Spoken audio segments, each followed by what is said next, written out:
사도신경은 우리 예수 믿는 자가 무엇을 믿고 고백하는가가 들어있습니다. 함께 고백하도록 하겠습니다.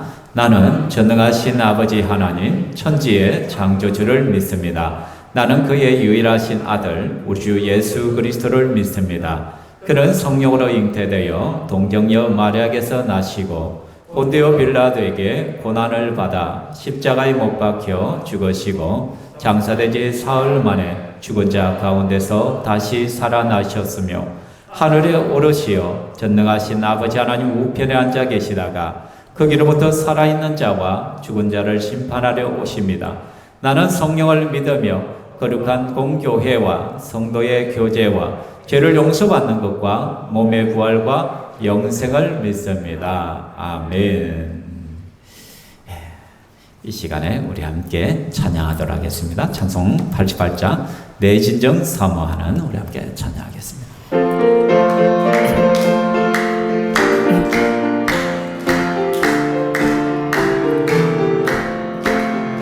내 진정 사모하는 친구가 되신 구주 예수님은 아름다워라.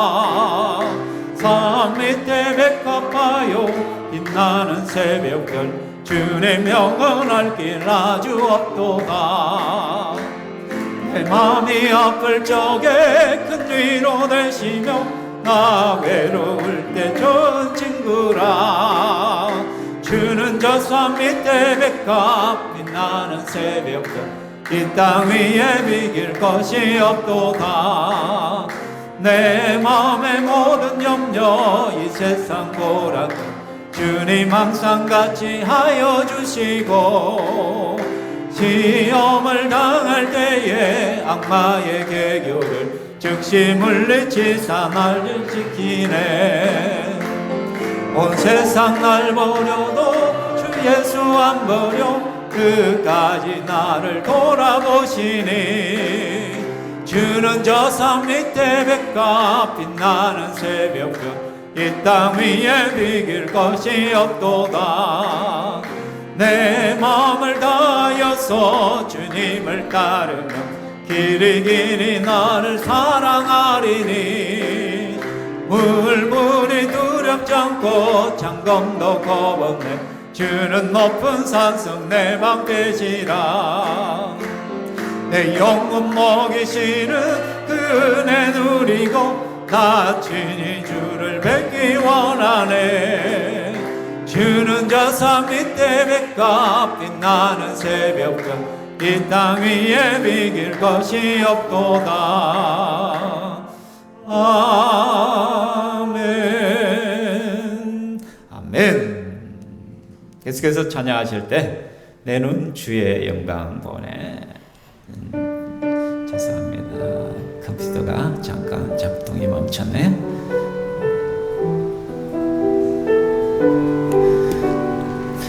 내 눈 주의 영광을 보내 찬양하겠습니다.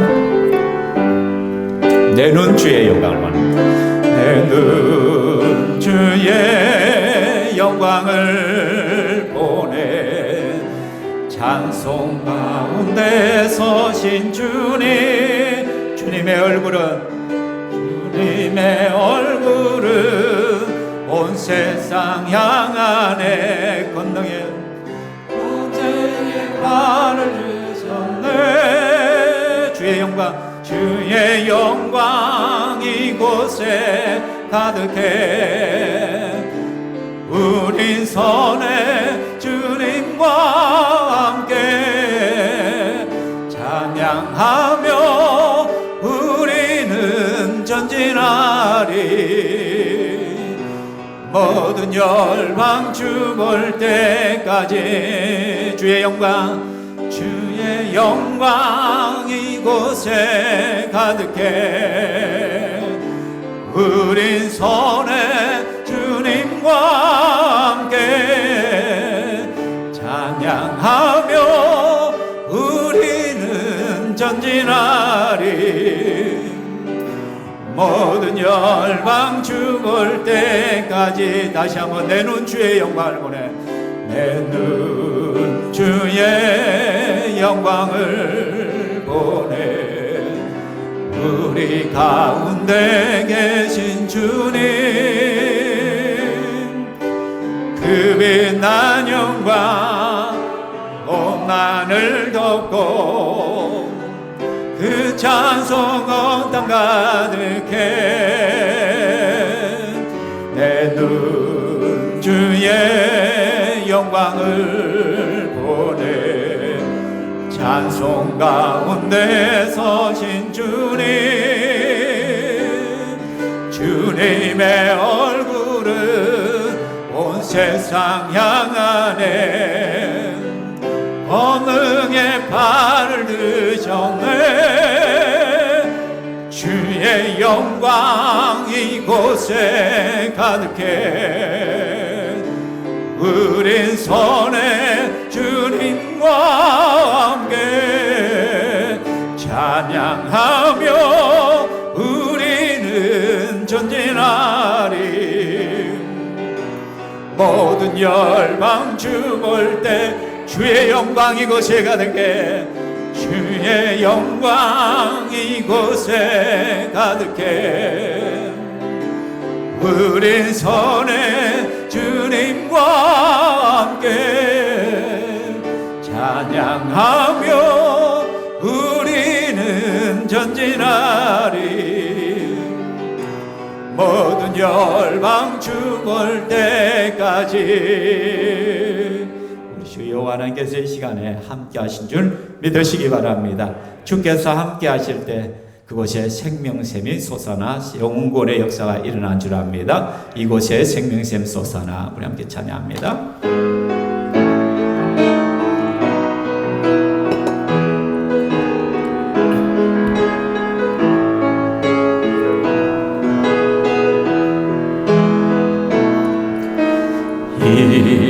이곳에 생명샘 솟아나 눈물 고작 지나갈 때에 머잖아 열매 맺히고 웃음소리 넘쳐나리라 꽃들도 구름도 바람도 넓은 바다도 찬양하라 찬양하라 예수를 하늘을 울리며 노래해 나의 영혼아 은혜의 주 은혜의 주 은혜의 주 그날에 하늘이 열리고 모든 이가 보게 되리라 마침내 꽃들이 피고 영광에 주가 오시리라 꽃들도 구름도 바람도 넓은 바다도 찬양하라 찬양하라 예수를 하늘을 울리며 노래해 나의 영혼아 은혜의 주 은혜의 주 은혜의 꽃들도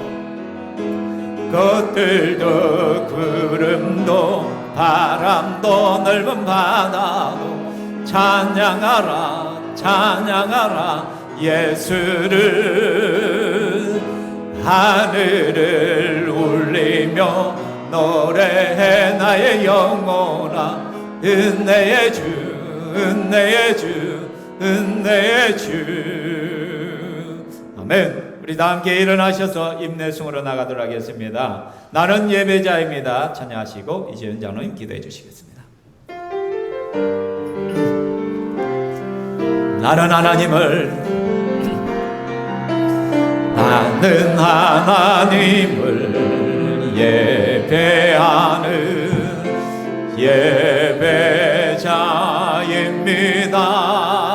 예배자입니다. 내가 서 있는 곳 어디서나 하나님을 예배합니다. 내 영혼 거룩한 은혜를 향하여 내 마음 완전한 하나님 향하여 이곳에서 바로 이 시간 하나님을 예배한 나의 평생에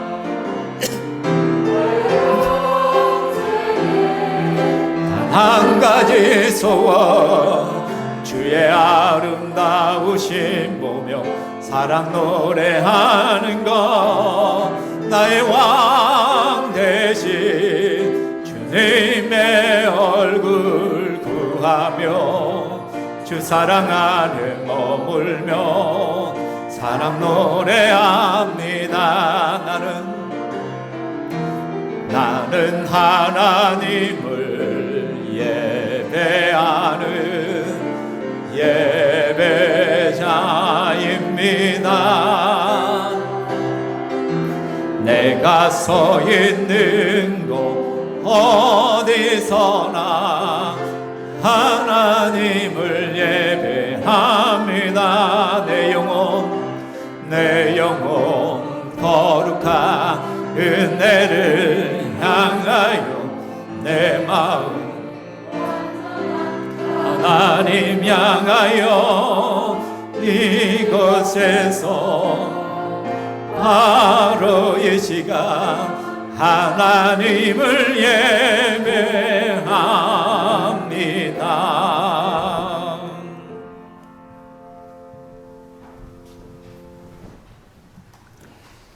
찬양과 경배를 받으시기에 합당하신 삼위 하나님을 주의 백성들이 모여서 하나님을 찬양하오니 받아 주옵소서. 우리의 삶을 다스리시고 인도하여 주시니 감사를 드립니다.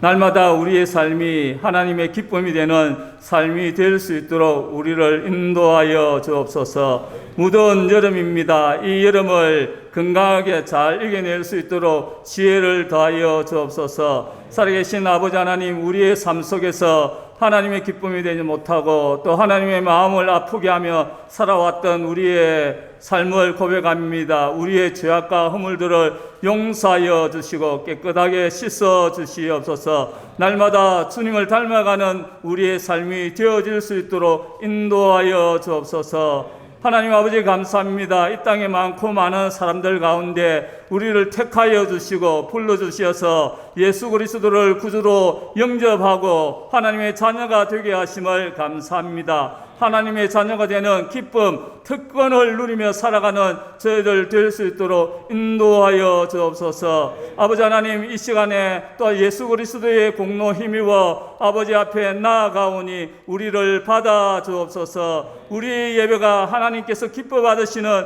예배가 되게 하여 주옵소서. 살아계신 아버지 하나님, 우리 교육부서를 기억하여 주옵소서. 여름 행사가 하나님께 영광이 되게 하시고 우리 청소년부와 청년대학부를 하나님 기억하여 주시며 또한 우리 어린이부를 기억하여 주셔서 여름 행사를 위하여 기도하고 준비하는 중에 사오니 잘 준비되어지게 하시고 안전 지켜주시고 많은 어린이들이 나와서 하나님께 예배하며 영광을 돌릴 수 있도록 인도하여 주옵소서. 수고하시는 교사들에게 성령으로 충만케 하여 주시고 또 겸손하게 잘 감당할 수 있도록 셈을 다하여 주시기를 원합니다. 하나님 아버지, 이 시간 하나님 앞에 나옵니다. 우리를 받아주시고 말씀을 전하시는 사자 목사님 영육간에 강건케 하여 주옵소서. 기도하고 말씀을 준비하여 선포하실 때에 성령의 감동함으로 잘 하나님의 뜻, 하나님의 말씀만이 바르게 증거되어지게 하시고 말씀을 듣는 저희들은 또한 겸손하게 하나님 앞에서 말씀을 받게 하시고 믿음으로 반응하는 주의 백성들 다 될 수 있도록 인도하여 주옵소서. 우리 성도들의 기도를 하나님 받아주시고 기도가 하나님 뜻 가운데 응답되어지게 하여 주옵소서. 이 시간에 찬양대의 찬양도 받아 주옵소서. 감사드리며 예수님 이름으로 기도드립니다. 아멘.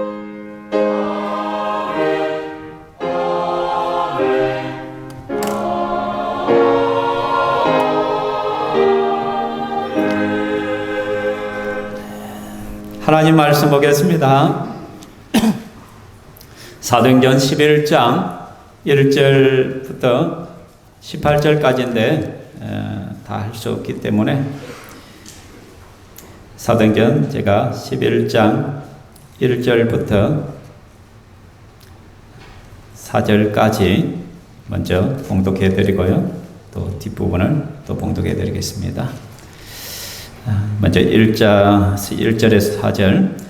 유대에 있는 사도들과 형제들이 이방인들도 하나님의 말씀을 받았다 함을 들었더니 베드로가 예루살렘에 올라갔을 때에 할례자들이 비난하여 이르되 내가 무할례자의 집에 들어가 함께 먹었다 하니 베드로가 그들에게 이 일을 차례로 설명하여, 그 다음에 제가 15절부터 읽겠습니다.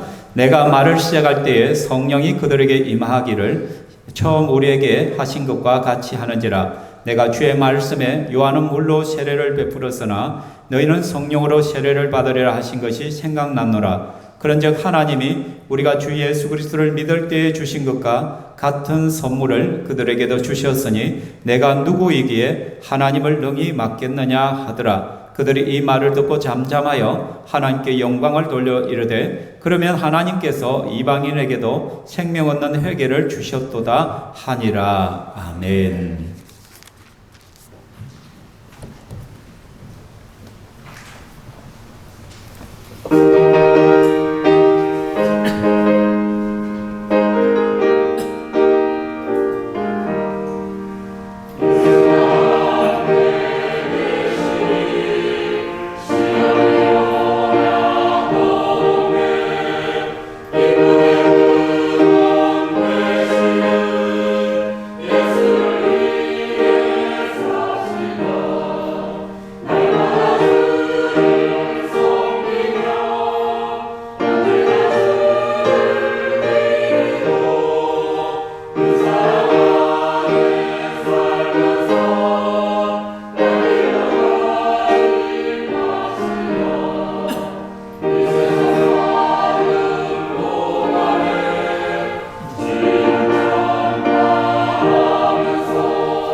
아멘. 하나님께 영광이 받고 드립니다.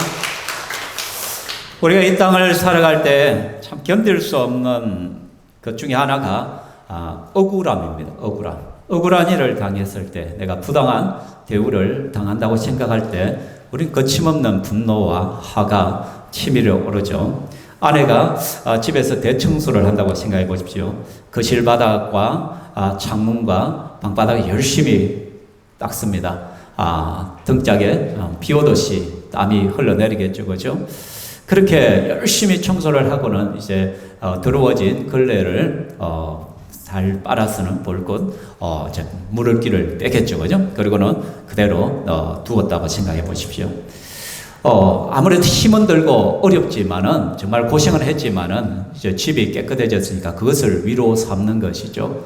그리고 저녁에 대해서 남편이 집으로 돌아온 거예요. 아마 내심 아내는 남편에게 칭찬과 격려의 말을 기대할 것입니다.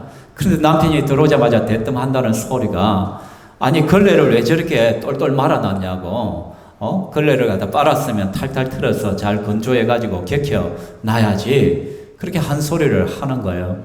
그 말을 듣는 순간 아내의 기분이 어떻겠어요? 막 억울하고 막 내게 이런 말을 하다니 막 화가 얼마나 치밀겠어요. 그래서 아니 그러면 걸레를 깨끗이 씻고는 이렇게 똘똘 물기를 빼가지고 이렇게 말아놓지 그러면 어떻게 하냐고 당신은. 남편이 뭐래요? 우리 어머니는 항상 이거에다 걸레를 빨고 나면은 탈탈 털어서 잘 건조하게 개켜 놓는다고. 당신은 그런 것도 한 개 못 배우고 시집을 왔냐고. 자, 이 정도 되면 어떻게 되는 거예요? 3차 대전이 벌어지는 것입니다. 그죠? 그냥 한마디만 하면 되는데, 당신 오늘 더운데 참 수고했다, 고생했다. 그 한마디를 기대한 것인데, 오히려 핀잔과 비난의 소리를 들은 거예요. 만정이 다 떨어지는 것입니다. 그죠? 칭찬을 못할 망정 완전 쪽박까지 다 깨뜨려 버린 것이죠. 그죠? 이럴 때 굉장히 억울한 것이죠. 내가 이런 소리나 들으려고 내가 결혼했나 싶을 자괴감이 들죠. 그죠? 솔직히. 신경질 나고 열받는 거지. 그죠? 다 때리치고 싶죠. 그죠? 그죠? 아내가 열심히 아침밥을 준비해서 정성스럽게 반찬과 올려놨는데 남편이 한 숟갈 떠고는 뭐라고 해요? 간이 왜 이리 안 맞니? 반찬이 이것밖에 왜 안 되냐? 투덜투덜 거린다고 생각해봐요. 또 아내 입장이 어떻게 돼? 그냥 막 밥상을 쭉 엎어버리고 싶지, 그죠? 다시는 차려주는 거 봐라. 쉽잖아요, 그죠? 내 나름대로 열심히 했단 말이야. 열심히 했는데, 칭찬과 격려는 못할 망정 왜 이렇게 핀잔을 주고 비난을 하냐는 거죠. 억울한 거죠. 사실 우리는 이 땅을 살아갈 때 참 내가 나름대로 열심히 한다고 하는데 남이 하나 주지 않냐고 계속적으로 핀잔과 비난을 받을 때가 있지 않습니까? 그죠? 정말 열심히 했다면은 직장 상사가 격려를 해주고 칭찬을 해주면 얼마나 좋겠어요. 또 자녀가 열심히 공부를 하는데 부모가 야 힘들지 않냐고 격려하고 너 할 수 있다. 그러면 얼마나 좋겠어요. 시험 성적 가지고 왜 이것밖에 나오지 않았냐, 어쩌려고 그러냐, 막 그렇게 하면 화딱지가 나잖아요. 공부하고 싶은 마음도 들지 않고 모든 것을 때려치고 싶은 마음들이 들 것입니다. 그죠? 이렇게 누군가에게 비난과 잔소리, 힐난을 들으면 마치 내가 뭐같이 느껴져요? 쓰레기 취급을 받는 것 느낌을 듣죠. 나를 갖다가 어떻게 저렇게 쓰레기 취급을 할 수가 있어? 라고 우리는 느낄 것입니다. 그렇게 생각이 날 것이란 것이죠. 오늘 본문에 등장하는 베드로가 꼭 그 짝입니다. 베드로는 사마리아를 까지 내려가죠. 베드로의 사역을 보면요, 처음에 예루살렘에서 사마리아까지 올라가잖아요. 그곳에 예수 믿는 자들이 있어서 그들 돌아보고, 그죠? 그들에게 세례를 주고, 그리고는 돌아올라가 있는 다시 바닷가 루타 지역과 요빠 지역에 가서 또 그곳에 성도들을 돌아보는 사역을 합니다. 그러다가 성령의 음성을 듣고 하나님의 지시를 따라 어디까지 가요? 가이사라까지 가요. 저 먼 북쪽 끝까지 가는 거예요. 가이사라까지 갔죠. 그곳에서 하나님의 지시를 따라 고넬료에게 복음을 전하잖아요. 그러자 그 고넬료가 예수를 믿고 성령이 임하는 걸 보고 세례까지 주죠.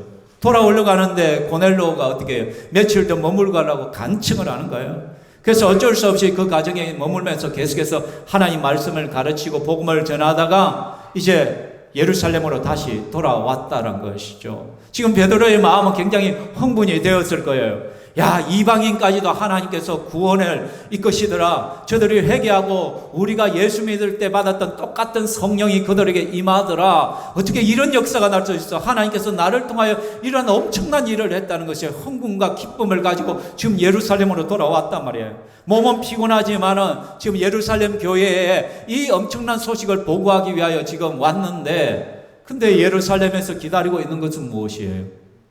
칭찬과 격려가 아닙니다. 환영이 아닙니다. 오히려 혹독한 비난과 추궁이 기다리고 있다는 것이죠. 베드로가 예루살렘에 와서 이 교회에 들어갔더니 뭐라고 해요? 할례자들이 비난하였다. 네가 어찌하여 무할례자의 집에 들어가 함께 먹었냐? 막 따지기 시작하는 거예요. 비난하고 힐난을 하며 질책을 하고 있는 거예요. 여러분, 여기 말하는 할례자들이 누구냐? 자, 친절하게 다 적어놨습니다. 유대인 그리스도인들 가운데 할례를 구원의 조건을 주장하면서 자신이 할례 받은 데 대해 잘못된 어떤 우월의식, 또는 굉장히 교만한 마음을 가진 사람들을 할례파라고 해요. 왜냐하면 유대인들은 전부 다 할례를 받아요. 태어나면 난지 8일 만에 다 할례를 받거든요. 그러니까 유대인이라면 전부 다 할례를 받은 사람이에요. 그럼에도 불구하고 여기 보면 할례파라고 굳이 이렇게 명칭을 붙여놓은 것은 뭐냐면 그런 유대인들 가운데서도 특별히 더 유별난 사람들이 있단 말이에요. 교회도 보면 꼭 유별난 사람들이 있잖아요. 그죠? 좀 유별나기 뭐냐면 예수만 믿으면 구원 얻는데 그것만 아니다. 할례도 받아야 된다라고 주장하는 자들이에요.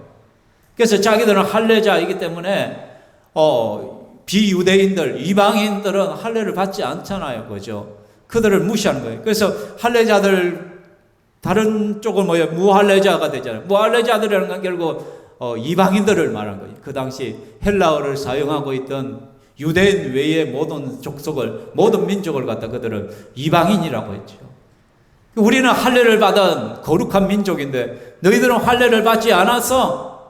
그래서 그들은 이방인들을 볼 때마다 할례도 받지 않는 짐승 같은 인간으로 취급하는 거예요. 부정한 사람들로 취급하는 거예요. 왜? 그들은 하나님을 믿지 않으니까 우상을 섬기고 우상 앞에 제사를 지내고 그 우상 앞에 제사를 지냈던 음식들을 가지고 와서 고기들을 먹는단 말이에요. 그러니까 성경적으로 부정한 음식 그리고 우상 앞에 올라갔던 그 부정한 음식을 먹는 이방인과는 상존을 하지 않는다는 것이죠. 그들을 무시하고 경멸하고 비하는 단어가 무할례자란 이 단어란 것이에요. 그래서 그 할례자들과 함께 식탁 교제를 나누고 함께 거한다는 건 뭐예요? 그 무할례자들이 먹는 그 부정한 음식도 너희들이 같이 먹었을 것이라면. 그럼 우리들도 뭐예요? 부정한 자가 된다는 것이죠. 이거는 유대 율법이 허락하지 않는 거죠. 율법이 아니라 그들의 어떤 관습, 그들 나름대로의 어떤 전통이 그것을 허락하지 않는 것이죠. 그래서 베드로를 향한 비난의 내용이 바로 이건 거예요. 왜 이방인들 집에 들어가서 복음을 전했느냐? 그리고 세례까지 줬느냐? 그리고 왜 이방인 집에 들어가 머물면서 음식을 먹고 교제했느냐? 그래서 너희들도 부정한 자가 된 것이 아니냐? 이렇게 힐라를 하는 거예요. 근데 여러분, 이게 지금 이렇게 베드로를 비난하는 자들이 대체 누구냐는 거예요. 대체. 그냥 예수 안 믿는 유대인들이 베드로를 비난한 것이라면 이해가 돼요. 근데 지금 베드로를 지금 비난하고 있는 사람들은 유대인 가운데 할례 받은 자들 가운데 예수 믿은 사람들의 유대파 그리스도인들이란 말이에요. 함께 동역자란 말이에요. 한 교회를 섬기는 성도란 말이에요. 세상 사람들이 비난하는 것이 아니라 같이 예수 믿는 자들이 지금 베드로를 비난하고 있는 거예요. 여러분, 이방인들과 교제하는 것은 부정한 사람이 된다. 이것은 누가 만든 거예요? 하나님이 만든 규칙이 아니에요. 유대인들 스스로가 자기들을 높여가지고 교만해지고 자기들을 우월한 사람으로 생각하고 이런 관습을 만들어서 이방인들을 멸시했던 거예요. 성경이 아니란 것이에요. 자기들의 전통과 가치관, 생각, 전통을 가지고 지금 예수 믿는 형제들을 비난하고 비판하고 하나님께서 이방인까지 구원을 주셨다면 기뻐하고 즐거워해야 되는데 어떻게 그들이 예수 믿을 수 있냐고 의심을 하고 그들과 함께하는 것을 인정하지 않는 이 일이 지금 교회 안에서 이루어졌단 말이에요.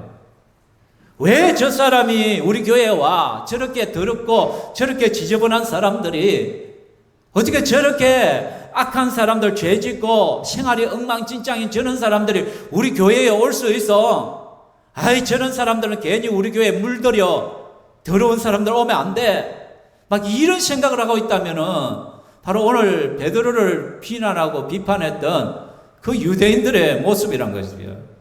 나는 거룩하고 나는 옳고 나는 잘났고 쟤들은 못났고 더럽고 추하고 막 그런, 그죠?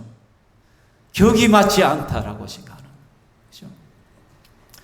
그러니까 유대교에서 개종한 이 그리스도인들이 비난을 한단 말이에요. 여러분, 세상 사람들이 나를 비난한 것은 이해돼요. 그런데 만약에 이렇게 생각해봐요.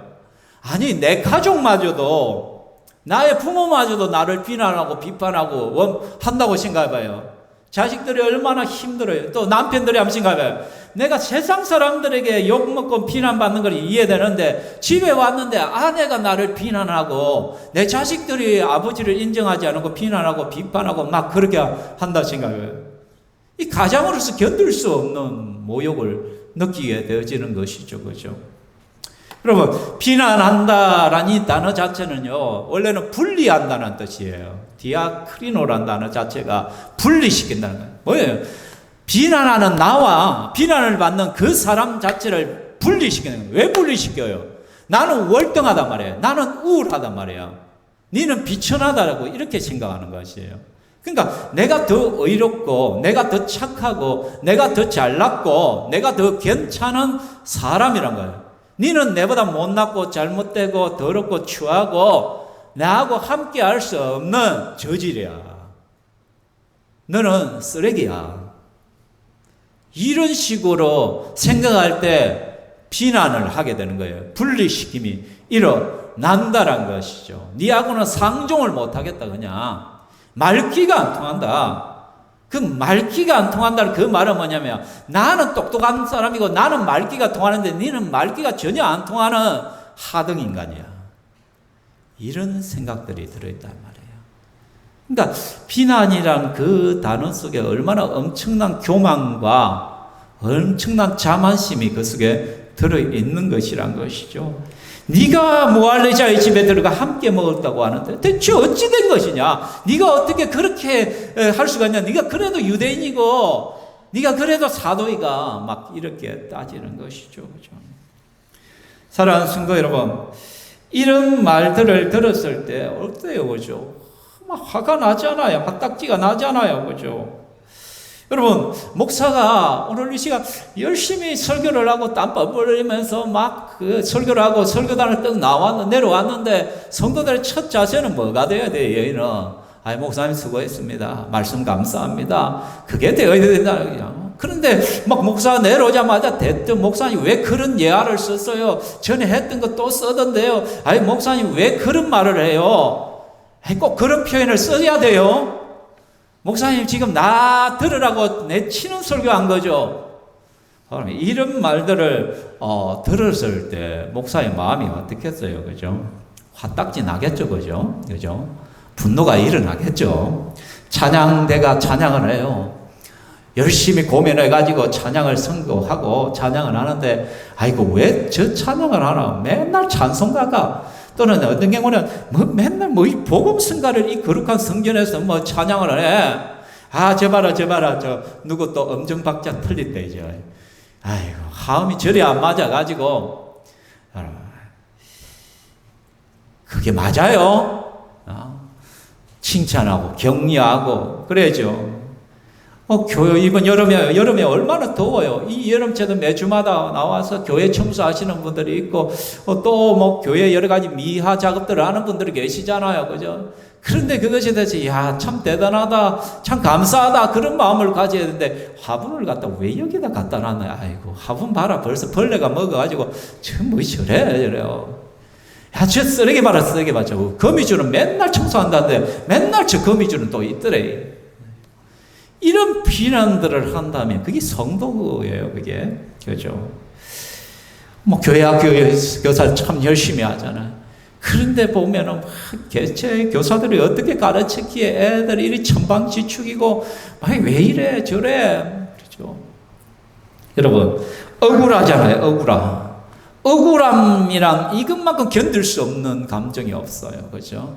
정말 내가 열심히 했는데 노력을 했는데 잘해보려고 한 것인데 그렇다면 첫 번째는 그냥 무조건 칭찬해주고 격려해주고 잘하셨습니다. 좋아요. 얼마나 힘드셨어요. 이 여름에 수고하셨죠. 그게 돼야 되는데 왜 이랬냐고 왜 네가 그렇게 했냐. 이거는 얼마든지 우리의 생활 속에서 일어날 수 있는 현상이에요. 그렇죠? 베드로가 이런 황당한 비난을 지금 받은 것이에요. 최선을 다했을 뿐인데 하나님이 가라 해서 갔고 그들에게 말씀을 전했고 성령이 내렸고 그들이 변화되는 모습을 보고 그들과 말씀으로 교제하다가 그렇게 돌아왔는데 함께 기뻐하고 즐거워해 줘야 되는데 네가 왜 저 무할례자들하고 같이 먹고 자고 함께하고 네가 그래가지고 그리스도인이냐고 막 핀잔을 주고 따져나는데 옛날에 베드로 같았으면 어떻겠어요? 막 속이 뒤집어지는 거예요. 막 그냥 이전에 그냥 말고의 길을 갖다 칼로 확 잘라버리듯이 베드로가 막 칼 한 개 들고 나 다 덤벼. 네 죽고 나 살자. 뭐 이런 것들이 다 있어. 내가 정말로 땀 뻘뻘 흘리며 그 먼 거리를 가가지고 복음을 전하고 왔는데 너희들은 에어컨 앞에서 시원하게 놀다가 그래 놓고 뭐라고? 나한테 이런 핀잔을 주고 질책을 해? 너희들이 예수쟁이 맞나? 분노를 터뜨리고 화를 내고 같이 비난을 하고 얼마든지 이전에 베드로 같았으면 그렇게 했을 것이에요. 그죠? 뿐만 아니라 베드로는 사도예요. 예루살렘에 가장 권위를 가지고 있던 사도예요. 그 권위로서 그냥 찍 누를 수가 있어요.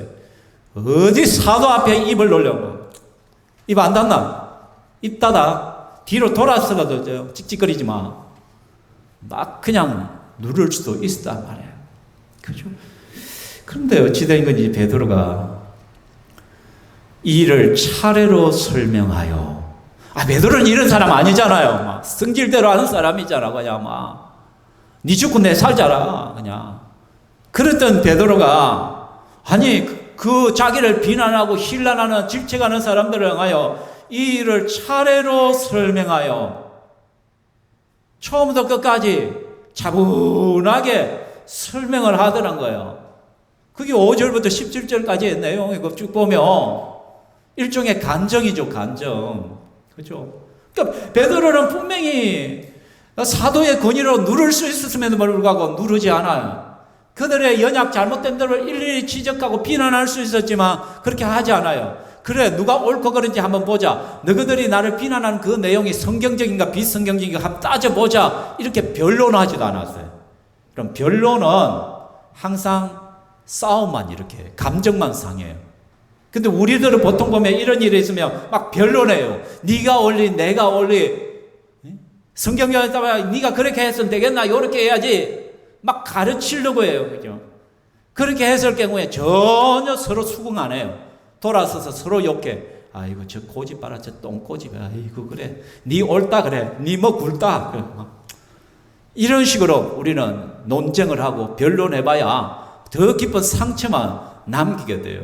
근데 베드로는 그렇게 하지 않아요. 그리고 우리는 대부분 그런 사람 한번 당하고 나면 어떻게 해? 아이고 니하고 내하고 내가 이제는 끝이다. 내가 니하고 상종하는 거 봐라. 뭐 말 안 하면 되지 뭐. 니하고 이야기 안 하면 되지 뭐. 교회 와도 그냥 막 고개만 까딱거리면 되는 거지 뭐. 그렇게 생각하고 넘어갈 수가 있는 거예요. 절교다 그냥 막. 그래서 교회 안에서도 보면 서로 대화하지 않냐고 이야기하지 않냐고 서로 인사도 제대로 안 하냐 그런 이상한 사람들이 있어요. 예수쟁이냐는 거예요 진짜. 베드로는 그렇게 하지 않아요. 베드로는 이 일을 차례로 설명하고 있다는 것이죠. 왜 내가 가이사라를 갖고 왜 그들에게 복음을 전했나? 하나님께서 나를 그렇게 가게 하시더라. 성령께서 인도하셔서 나는 순종하여 갔다. 그리고 복음을 전했는데 아니 걔들이 복음을 전는 그 사람들이 성령이 임해버리시더라 그냥 아마 방언 현상들이 나타났을 거예요. 눈에 보이도록 뭔가 나타났겠죠. 보이겠죠. 확연하게 성령이 임했다라. 처음 우리가 예수 믿을 때 봤던 그 선물을 동일하게 그들에게도 성령이 주어지는 걸 보고 내가 어떻게 그들에게 세례를 안 베풀 수가 있나. 자초지정을 상세하게 이야기를 한 거예요. 그 혹독한 비난 앞에 베드로는 꾹꾹 참았을 거예요. 엄청난 인내심, 엄청난 자제력을 발휘한 것이죠. 솔직히 그죠. 푹 올라오는데도 꾹 누르고 얼마나 변화된 베드로의 모습입니까? 이것이 바로 성숙한 그리스도인의 모습이란 것이죠. 그러니까 베드로가 왜 이렇게 했을까? 왜 이렇게? 베드로의 마음속에는 이제는 자존심의 문제가 사라졌단 말이에요. 우리가 왜 분노하고 화를 내고 억울한 감정을 가지고 싸우고 다퉈요? 그것은 바로 자존심의 문제가 해결되지 않았기 때문에. 자존심이 상해서 감히 내한테다 저런 말을 해, 저런 소리를 해. 내가 저런 소리나 들으려고 교회에 왔나? 막 자존심, 이 자존심의 문제가 다 있으니까. 그러니까 교회 다니고 예수 믿고 교회에 수십 년을 달아도 20년 30년을 달아도 이 자존심의 문제가 해결되지 않으니까 맨날 마음이 아프고 상하고 다치고 막 그냥 막 마음이 상하고 기분이 상하고 막 그렇게 해가지고 우리는 살아가요. 근데 그 자존심 강하던 베드로가 성령 안에서 변화돼 그 다 내려놔요. 그럼 자존심을 어떻게 해결하는 줄 압니까, 여러분? 먼저 그의 나라와 그의 의를 먼저 생각한다는 거예요, 베드로. 베드로의 관심은 이제 내게 있는 것이 아니라 어떻게 하면 예수를 한 명이라도 더 잘 믿게 할 것인가? 어떻게 하면 저들의 신앙이 잘 성장할 수 있을까? 어떻게 하면 교회가 바로 세워질 수 있을까? 그 생각이 더 앞섰다는 거예요, 여러분. 여러분, 목사가 만일에 교회를 앞세우지 않냐고 목사가 자기 자존심을 내세운다면 목사는 목회할 수 없어요. 견딜 수가 없어요. 각자 성향이 다 다른 수십 명, 때로 뭐 큰 교회 수백 수천 명의 사람들을 대하는데 별의별 사람들 다 만나잖아요. 그죠? 그런 사람들 앞에서 내 자존심 내세우고 내 마음 상하고 내 감정을 내세우기 시작하면 어떻게 목회를 하겠어요? 못하는 거예요. 그럼. 나는 죽고 예수로 살아가야만 목회를 할 수 있는 것이고, 우리 목자 목녀들이 목장을 이끌어갈 때도 마찬가지 기분이 상하고 마음 상하고 막 그런 일들이 많이 있잖아요. 나는 죽는 거예요. 나는 죽는 거예요. 성도와 성도 간의 관계에도 나는 죽고 예수로 살아간다는 이 개념이 분명하게 박혀 있어야 돼요. 먼저 그의 나라를 먼저 구하고 하나님의 교회를 앞세우고 공동체를 먼저 생각하는 그 생각을 가지면은 자존심의 문제가 해결돼요. 우리 새로운 삶을 공부하신 분들은 또 하나 자존심의 문제를 해결하는 방법이 뭐라고 했어요? 나보다 수준이 낮은 사람에게 복종하는 거예요. 분명히 객관적으로 봐도 내보다 한 사람들이 있잖아요. 더 못 배운 사람도 있고 더 가난한 사람도 있을 것이고 더 좀 약한 사람도 있을 것이고, 그런데 그 사람들의 의견, 그 사람들이 말한 것, 그 사람들이 하자고 하는 것이 한번 순종해 보라는 거예요. 아이고 그렇게 하자 그래. 네 말대로 한번 해보자. 거기에 순종하기 시작하면 내 자존심의 문제가 다 해결이 되어진 거예요. 우리 예수님이 벌레만도 못한 인간으로 이 땅에 오셔가지고 그 인간들의 비유들을 다 맞춰가면서 십자가에 죽기까지 순종을 하셨어요. 만일 예수님의 자존심이 살아계셨다면 예수님은 절대로 십자가를 질 수가 없어요. 막 집어 던지고 내려와 버릴까? 니 뭐라 했노 지금? 내한테 침 뱉었나? 내한테 욕했나? 니 돌아오면서 눈 흘겼지? 어떻게 예수님이 우리를 위하여 십자가에 죽을 수가 있어요? 우리를 어떻게 구원할 수가 있었겠어요? 근데 우리 예수님은 그렇게 하셨단 말이에요. 나보다도 예수님과 비교 자체가 않는 우리 인간들의 그런 모든 투정들, 여러분 아마 여러분 기도하다가 아니 내 기도대로 안 되면 어떻게 하나님 앞에 원망하고 하나님 앞에 삐치고 하나님 앞에 화가 나고 그냥 막 에이만 내 기도하는가 봐라 다음부터 막 하나님 왜 이래요 막 따지고 날래. 그때만 하나님 아이고 저 수준 낮은 것도 내가 저거들하고 어찌 내가 하나님이 그렇게 한다면 아니 때려치워버려 그냥 막 그래 기도하지 마라. 우리 예수님 그렇게 하겠죠. 근데 예수님은 그 투정들 다 받아주셔. 무슨 소리를 하든지 어떤 말을 할지라도 예수님은 그래 알았다 그래 내가 죄입니다. 내가 미안하다. 사랑하는 성도들, 자존심의 문제예요. 베드로는 그 자존심의 문제를 해결했어요. 그래서 베드로의 지금 하나님의 말씀대로 하나님이 시킨 대로 나는 했을 뿐이다. 그게 핵심이에요. 그래서 사랑은 오래 참고, 사랑은 온유하며, 시기하지 아니하고, 사랑은 자랑하지 아니하며, 교만하지 아니한다라고. 사랑하니까, 교회를 더 사랑하고 성도들을 더 사랑하니까 오래 참을 수가 있는 것이죠. 온유할 수 있는 거예요. 같이 화 안 내요. 같이 싸우지 않아요. 자랑하지 않아요. 교만하지 않아요. 교만하니까 비난하고 비판하고 함부로 말하고 막 그렇게 하고 다니죠. 그죠? 사랑하는 성도 여러분, 최종 권위는 언제나 하나님 말씀에 있습니다. 그렇죠? 사실 베드로 역시 유대인이잖아요. 그 가이사랴에 있는 백부장 고넬료를 만나러 갈 때 탐탁지 않았어요. 그래서 예수님 그 부정한 동물의 환상을 봤을 때도 나는 못 먹습니다 라고 말하죠. 저는 율법을 어기지 않습니다. 그렇게 하죠. 그러나 주님께서 가라라고 말씀하기 때문에 성령의 인도하심을 받기 때문에 다 이해되지 않지만 알겠습니다. 주님께서 그렇게 말씀하신다면 제가 가겠습니다 라고 말한 거예요. 하나님 말씀이 그러하다면 그렇게 하는 것이죠. 그렇죠? 그렇다는 것이죠. 그래서 베드로는 그곳에 가서 순종하여서 복음을 전했고, 복음을 전했더니 그들이 회심했고 그들이 성령을 받았고, 그래서 그들에게 세례를 주고 함께 교제하고 함께 한 형제 자매이기 때문에, 그렇죠? 그래서 17절은 그런즉 하나님이 우리가 주 예수 그리스도를 믿을 때 주신 것과 같은 선물을 그들에게 주셨으니 내가 누구이기에 하나님을 능히 맡겠느냐 하더라. 대체 내가 누구이기에 하나님을 능히 맡겠느냐? 이 말은 나는 하나님이 하시는 일을 막을 수 없는 사람이다.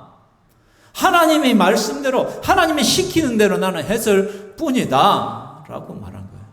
비난하려면 그럼 누구를 비난해야 되는 거예요? 그러면 하나님을 비난해야 되는 거예요. 여러분, 우리가 누군가를 함부로 비난하고 비판하고 막 추궁하고 책망하고 자칫하면 내가 하나님을 향하여 그렇게 하는 것이 될 수 있다는 것을 우리는 기억해야만 되는 것입니다. 그래서 그리스도인들은 하나님이 말씀했다면 더 이상 토를 딸 수가 없어요. 이것이 베드로의 신앙 양심이고 이것이 우리 모두의 신앙 양심이 되어야 되는 거예요. 하나님이 시키시는 거예요. 하나님이 하라 했다. 그럼 하는 거예요. 더 이상 토를 딸 이유가 없는 것이죠. 우리 보면 1년에 2차례 목사님들과 장로님들은 노회란 것에 참여를 합니다.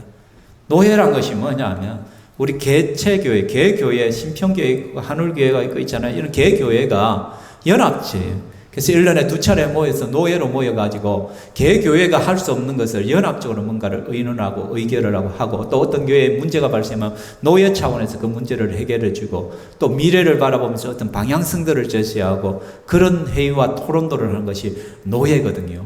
그래서 노예를 하다 보면 어떤 문제에 대해서 굉장히 격렬하게 토론하고 다툴 때가 있어요. 어떤 것이 서로 의견이 안 맞아가 막 나와 이 목사님 나와서 또 이야기하다 저 목사님 저렇게다 막 굉장히 치열해요. 막 그래요.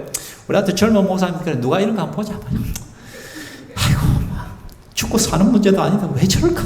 속에서 막 그렇게 하고 있는데 근데 누군가가 막 하다가 어떤 분이 한 분 법이요 하는 거예요. 갑자기 법이요 하면 막 치열하고 싸우고 다투다가 갑자기 딱 끝나요.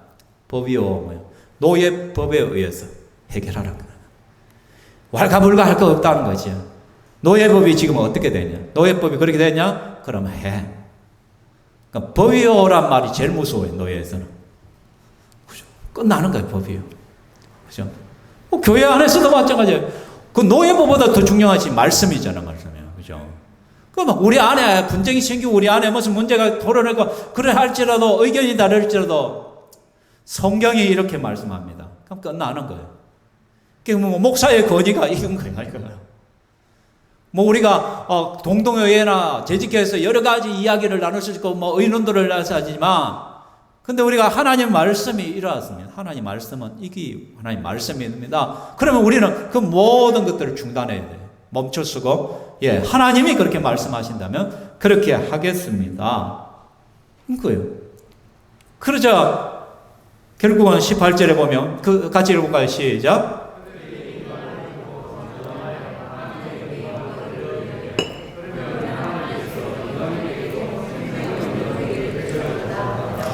아멘. 베드로의 이 모든 감정 자세히 설명해 준 걸 다 듣고 나니까 베드로를 책망하고 막 비난하던 그 사람이 어떻게 잠잠하여. 왜? 누가 하신 일이기 때문에 하나님이 하셨으니까. 하나님이 시킨 대로 베드로는 했을 뿐이고 그대로 된 것인데 어떻게 더 이상 비난을 하고 비판을 하고 신란을 하고 책망을 할 수 있냐는 거예요. 잠잠할 수 없다. 입도 뻥끗할 수 없는 거예요. 하나님께 영광을 돌려. 하나님께 영광을 돌린다는 인정한다는 거죠. 뭐예요? 하나님 당신이 옳습니다. 하나님 맞습니다. 하나님이 옳았습니다. 우리가 틀렸습니다. 그렇죠? 여러분 창세기에 보면은 아브라함의 종이 엘리에셀이 그 아들 이삭의 그죠 신부감을 구하기 위하여 삼촌 라반의 집까지 갔잖아요. 그죠? 그 삼촌 집까지 갔잖아요. 그죠? 근데 그게 가는데 어떻게 돼? 라반은 아닙니다. 제가 잘못 말한 것입니다. 자기가 떠나왔던 그죠? 본향으로 그 보내잖아요. 그죠? 그 갔는데 어떻게? 그것에서 누구 봐요? 리브가를 만나게 되지고 또 리브가의 또 오빠를 만나잖아요. 그죠? 맞잖아요. 그죠? 그랬을 때 그 종이 어떻게 해요? 내가 여차여차해서 성령의 인도하심을 따라 이렇게 해서 여기까지 왔습니다 라고 말해요. 그럴 때 리브가의 오빠가 어떻게 반응을 해요? 이 일이 여호와로 말미암았으니 우리는 가부를 뭐 할 수 있다? 말할 수가 없다. 그죠? 리브가의 오라버니 라반이 그렇게 말하는 거예요. 우리는 말할 수가 없다. 그죠? 우리가 가부를 어떻게 이야기를 할 수가 없다. 왜? 여호와께로 말미암았어요. 여호와께로 말미암았어요. 여호와께로 말미암았으니까 어떻게 우리가 가타부타로 이야기할 수 있나? 여호와께서 이렇게 행하신 것이면 그냥 순종해야 되는 거죠. 그래서 결론이 뭐예요? 오늘 말씀이니까 우리는 하나님 말씀 앞에 서는 순간 나의 생각과 가치관과 지식, 경험, 계획, 선입관 무조건 내려놔야 됩니다. 하나님이 옳습니다. 하나님이 맞습니다. 내가 틀렸습니다. 이것을 인정해야 돼. 그렇기 때문에 우리는 자꾸 하나님 왜 그러셨어요? 하나님 왜? 이 말은 말도 되도 않는 소리예요. 이거는. 그 말은 내가 옳다는 거예요. 내가 옳다는 거. 그렇죠? 어떻게 내가 더 옳을 수가 있어요? 여러분이 기도를 하고 여러분이 계획했던 문제가 내 생각대로 되지 않으면 꼬였어요. 그때 원망과 불평이 막 일어나죠. 화가 나죠. 내가 하나님 앞에 얼마나 기도했는데, 내가 하나님을 위해 얼마나 열심히 헌신하고 섬겨왔는데, 왜 하나님은 나를 갖다가 이렇게 궁지로 모시고, 왜 나를 갖다가 이렇게 취급을 하십니까? 하나님 그렇게 하면 안 되죠. 막 따지고 원망하죠. 그게 얼마나 어리석은 짓이에요, 그게. 그런 내 생각이고, 내가 원하는 그거였거든요. 근데 하나님은 절대로 손해보지 않아요. 전화해보고요, 하나님이에요. 뭔가 내게 유익이 되기 위해서 하나님은 늘 일을 진행해 가는 거예요. 어째 그런 것을 통하여 나의 잘못과 죄를 회개하게 되어지고, 깨닫게 되어지고, 뭐가 문제인가를 발견하기도 하시고, 그 다음 그것이 더 가치 있는 것이죠. 또 이 길이 아니란 것이죠. 하나님께서 다른 길을 지금 열으시고 그것을 보라 하시는 것일 수가 있는 것이죠. 그죠? 그러니까 자꾸 내 머리로 내 생각으로 내 계획과 내 가치관을 가지고 살지 말라는 것이에요. 목사라고 기도하면 기도대로 다 이루어집니까? 제 기도대로 다 됐으면 저는 지금 10,000명, 10,000명 목회해야지. 하잖아요. 모두가 건강해야지. 다 잘 돼야지. 그러나 하나님께서는 그렇게 아니하심을 통해서 우리에게 더 많은 것을 가르쳐 주신단 말이에요. 더 그것이 더 유익하고 좋은 것이기 때문에 하나님은 우리를 그렇게 이끌어 가신다는 것이죠. 그래서 우리는 어떤 환경과 상황과 어떤 문제 앞에서 하나님이 옳습니다 라고 말해요. 하나님 당신이 옳습니다. 그렇죠? 베드로가 신앙 고백을 할 때 뭐라고 했습니까? 주는 그리스도시요 살아계신 하나님의 아들이시다고 했을 때, 그때 예수님께서 내가 이 반석 위에 내 교회를 세우리라. 이 반석에 베드로의 그 신앙 고백 위에 내 교회를 세우리라 하죠. 베드로가 뭐라고 고백했어요? 주는 그리스도시요 살아계신 하나님의 아들이십니다. 그러니까 주는 그리스도십니다. 예수님 당신 나의 왕이시고 나의 구주시고 나의 주인이시고 나의 모든 것 되십니다. 당신은 하나님 그 자체입니다 라고 고백했단 말이에요. 그 말은 나는 주님의 종이고 나는 주님의 자녀이고 주님의 백성이고 주님이 말씀하시면 무조건 예스입니다. 이 고백이란 말이에요. 그 신앙 고백 위에 내 교회를 세운단 말이에요. 그럼 이 내 교회란 것은 주님의 교회이고 주님의 뜻이 늘 앞세워져야 되는 거예요.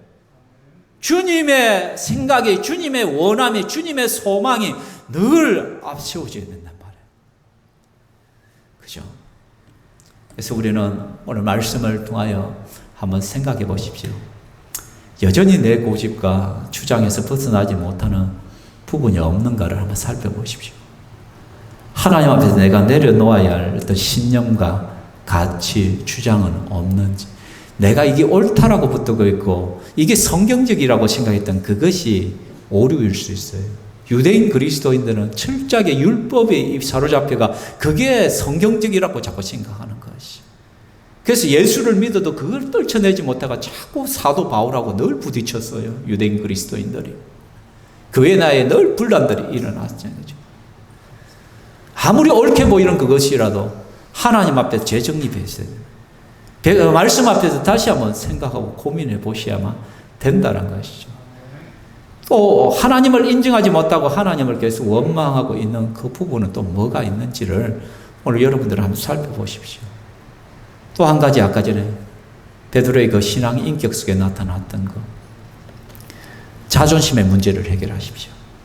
자존심의 문제가 해결되지 않으면 우리는 끊임없이 억울한 감정, 그것 때문에 분노하고 싸우고 계속 상처 입으면서 그 안이 내 안에서 골마 터져 나가게 될 것입니다. 교회를 먼저 생각하고 하나님 나라를 먼저 생각하시고 예수님을 묵상하시기 바랍니다. 그리고 내보다도 좀 수준이 낮다고 생각하는 말도 안 되는 소리를 할지라도 한번 그래 네 말이 맞다 한번 해보십시오. 그래 한번 그렇게 해보자라고 해보십시오. 그러다 보면 이 자존심의 문제가 하나씩 사라질 것이에요. 그러할 때 우리는 좀 더 예수님을 닮아가는 우리의 모습을 발견하게 될 것입니다. 이 시간 이것을 놓고 함께 기도하겠습니다. 오늘 말씀에 뭔가 부딪힘이 있다면 그 하나를 붙들고 하나님 내 안에 이런 것들이 있습니다. 하나님 내 자존심의 문제가 늘 문제입니다. 이것 때문에 늘 하나님 상처이고 싸우고 부딪히고 마음이 상해가지고 하나님 억울해서 견디질 못하는 이런, 그래서 스트레스 속에 늘 살아가는 나를 하나님 이해해 주고, 하나님 내가 내려놓습니다. 내 자존심의 문제, 나는 죽고 예수로 살기를 원합니다. 우리 주 예수 그리스도가 가셨던 그 길을 내가 순종하며 걸어가겠습니다. 그리고 하나님 내 정 안에 여전히 있는 나의 똥꼬집들, 내 가치, 내 생각 그런 것들을 하나님 말씀 앞에 내려놓게 하시옵소서. 하나님을 인정하지 못하고 자꾸 원망하는 이런 부분들을 내려놓습니다. 주여 도와달라고 함께 기도하겠습니다. 오 살아계신 하나님 아버지, 이 시간에 우리가 하나님 앞에 나갑니다. 주여 하나님께서 우리를 불쌍히 여겨 주시옵소서. 주님 아시지 않습니까?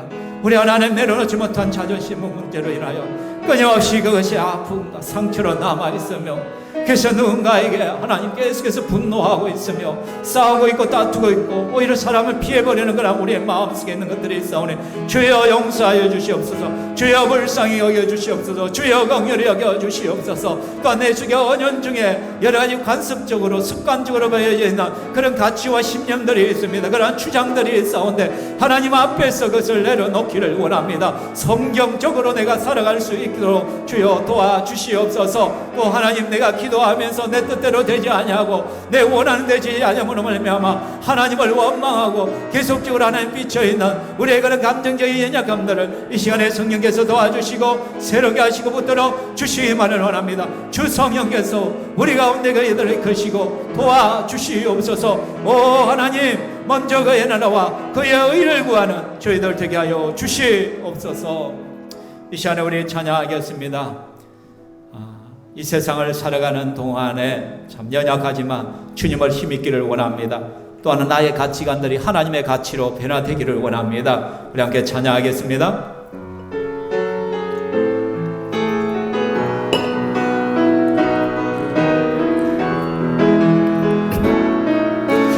이 세상을 살아가는 동안에 나의 힘을 의지할 수 없으니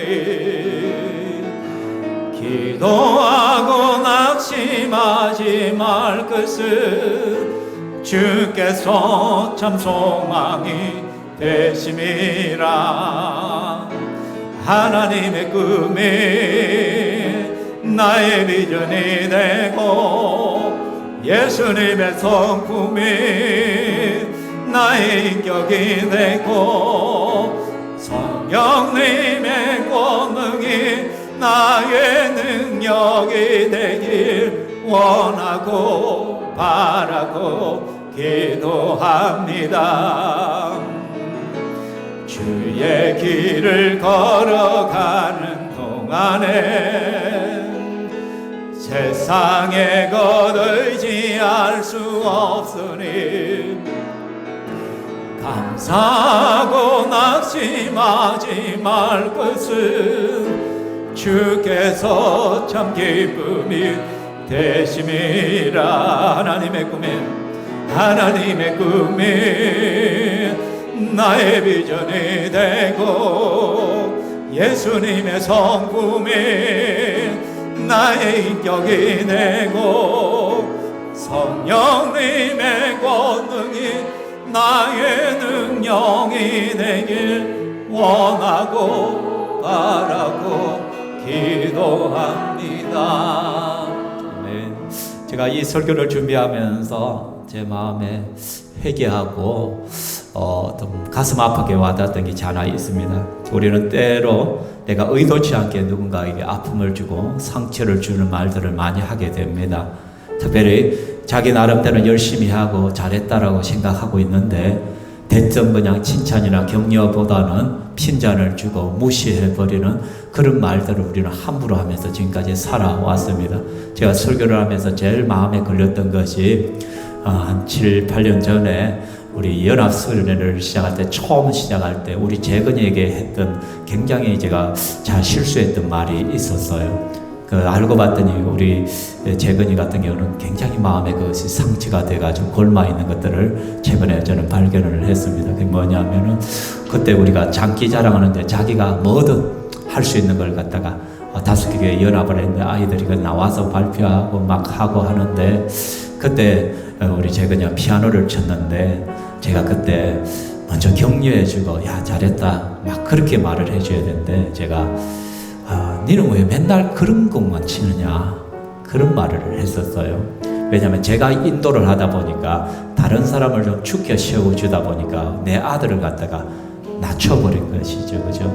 왜냐하면 그 앞에 또 어떤 친구가 피아노를 쳤는데 걔는 예대를 갔거든요. 예술대학을 갔거든요. 피아노 전공으로.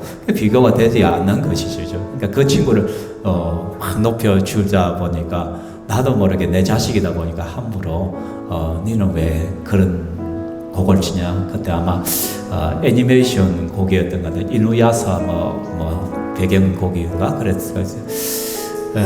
그래서 제가 아무렇지 생각 없이 했던 말인데 이번 설교를 준비하는데 또 그게 얼마나 제 마음에 아프게 다가오던지요. 제가 공식적으로 우리 아들에게 용서를 구합니다. 재건아 진짜 미안하다. 내가 그때 네게 정말 격려하고 칭찬해줘야 되는데 내가 그때 핀잔 주고 비난하고 무시했던 거 아빠가 아니라 목사로서 담임 목사로서 정말로 미안하다고 이 시간에 공식적으로 사과를 한다. 용서해주라.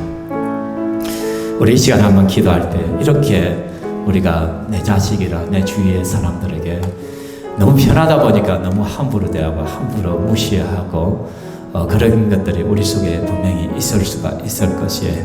그것을 우리가 회개합시다. 또 혹시 여러분들이 또 그런 상처로 아파하고 힘들어하는 친구들이 있고 또 여러분 성도들이 있다면 하나님 앞에 이 마음을 내어놓고 하나님 내가 정말로 힘들고 마음 아팠고 어려웠어요. 하나님 이 문제가 해결되어지게 하여 주시고 상처로 더 이상 굶어지지 않게 하시고 자유하고 해방할 수 있도록 주여 도와주옵소서. 이 시간 우리 한번 기도하며 나가도록 하겠습니다.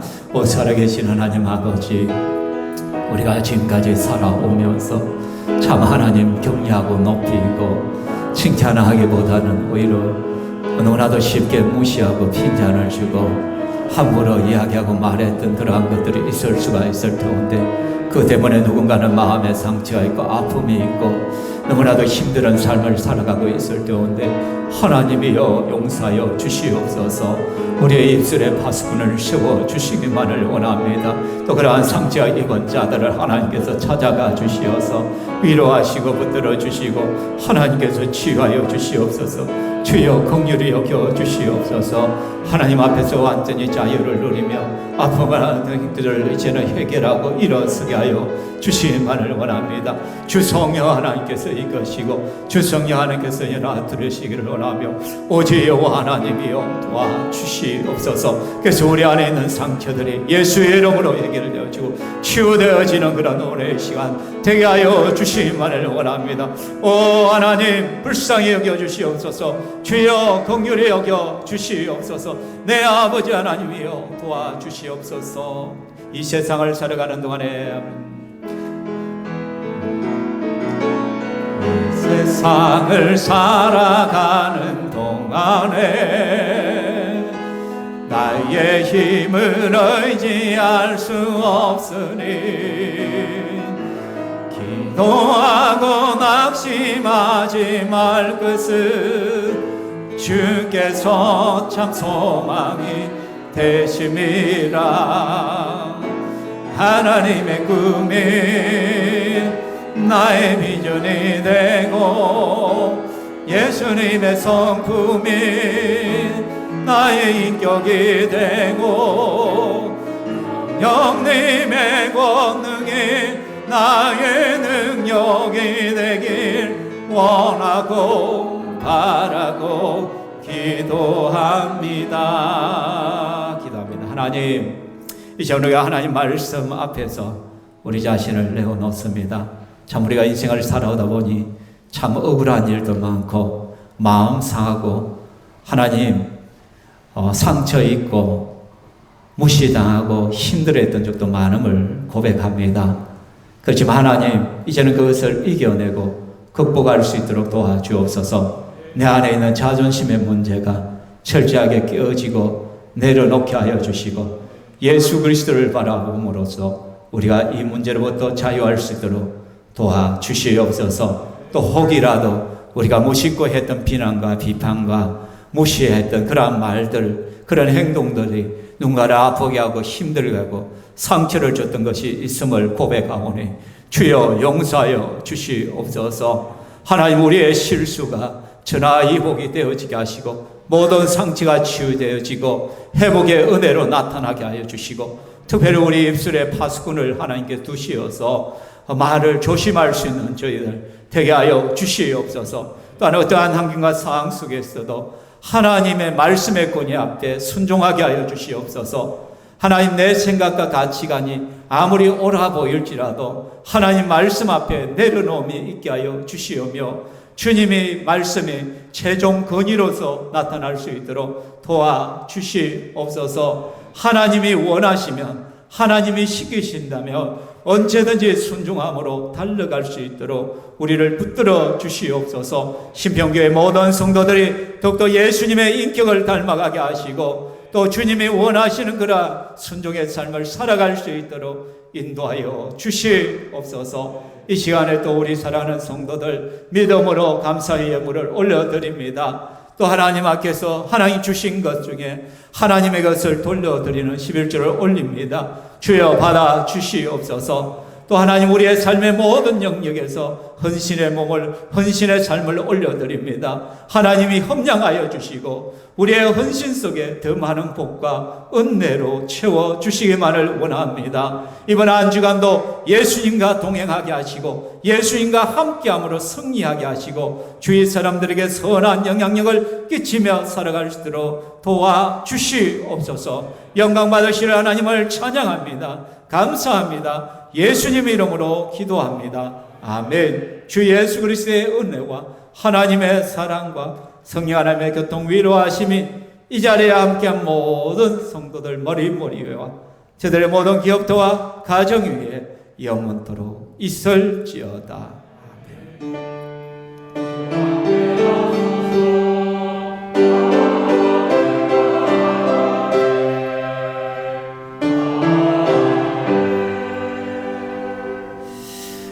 하나님께 영광의 박수를 올려드리겠습니다. 네.